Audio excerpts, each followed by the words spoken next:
Le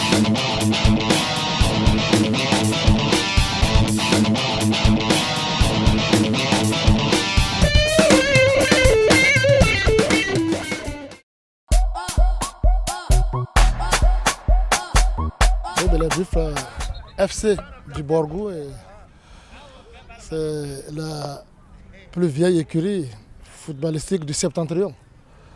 On peut au besoin rappeler que c'est l'un des 6 clubs provinciaux créés par décret présidentiel courant année 75-76, avec qui, n'est-ce pas, les différents championnats nationaux ont commencé. Et depuis ce temps, l'équipe a régulièrement compétit pendant les championnats et est restée, n'est-ce pas, en première division.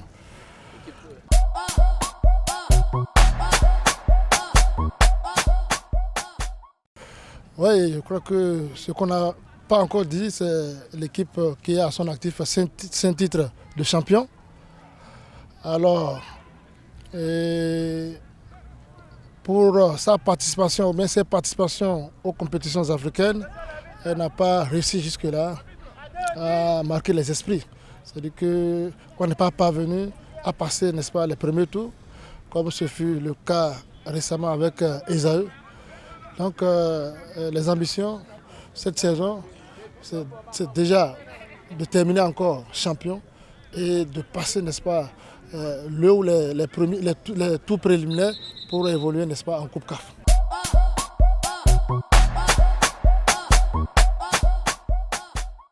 Bon, il faut dire en tant qu'autorité locale, c'est que déjà nous faisons de la promotion du sport de façon générale une priorité. Vous pouvez enquêter et sillonner, n'est-ce pas, à travers la ville, vous allez voir que les autorités sont en train d'investir pour la construction de plusieurs infrastructures pour les différents sports de main. Je n'en veux pour preuve le CAS, Centre des Arts et Sports, est entièrement réhabilité et qui permet d'abriter les différents championnats de hand, de volley, de basket et de lawn tennis.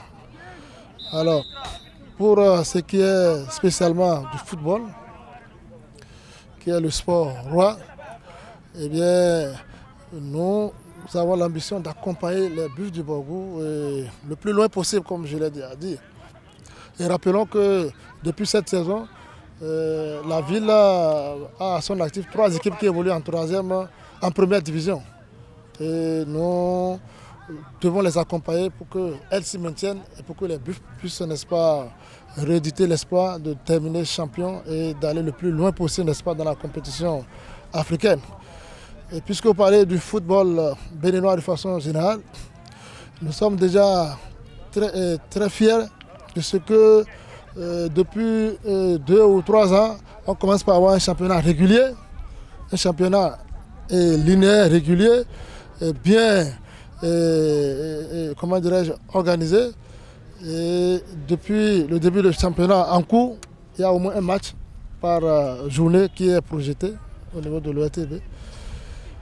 Vous avez pu voir, quand il y a les derbies, autrefois c'était dragon-requin, un peu moins buffle-dragon, buffle-requin.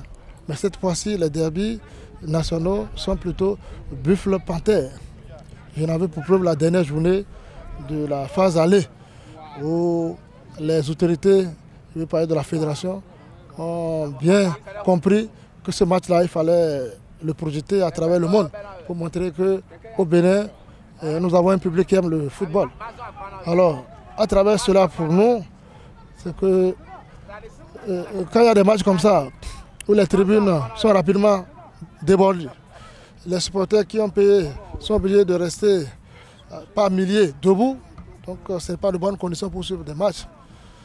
Alors notre souhait, c'est qu'un stade, n'est-ce pas, ne serait-ce que de 20 à 25 000 places, soit construit. Ce n'est pas l'espace qui manque. Depuis plusieurs décennies, la ville a prévu un site de 20 hectares qui est toujours là, à l'entrée sud. Alors, un stade de 25 000 places, non seulement pour contenir ce monde pendant les championnats, mais surtout pour permettre à l'équipe nationale de délocaliser ces matchs, surtout les plus compliqués. Par exemple, un match Bénin-Nigeria, un match Bénin-Lesotho, ce serait intéressant qu'on vienne ici. Déjà, ils vont venir de Mananville, de Karimama, de Natengu, de Djougou, de Bembereke, de Kandi, partout. Vous avez vu, ce monde-là va venir et va désormais se sentir concerné par ce qui se fait en matière de football dans le Bénin.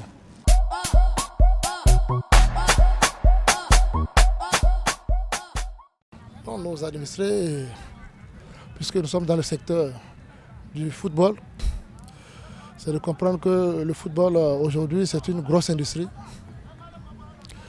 Et autant nous prenons du plaisir pour suivre les matchs Barcelone-Real, que nous-mêmes, si nous nous organisons, si nous faisons confiance à nos responsables, en inscrivant, n'est-ce pas, nos enfants dans les écoles de foot, comme les centres Kalala et autres.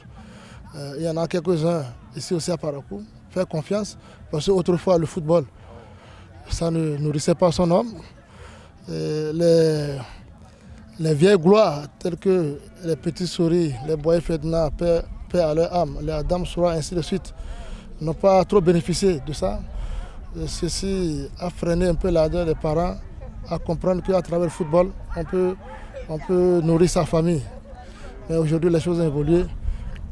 Et beaucoup sont en train de le comprendre. Donc nous lançons cet appel en notre qualité d'autorité, chargée des questions sportives, pour que cet engouement-là puisse continuer. On le sent déjà. Vous voyez, la seule période ne suffit plus pour contenir, n'est-ce pas, les différents séances d'entraînement.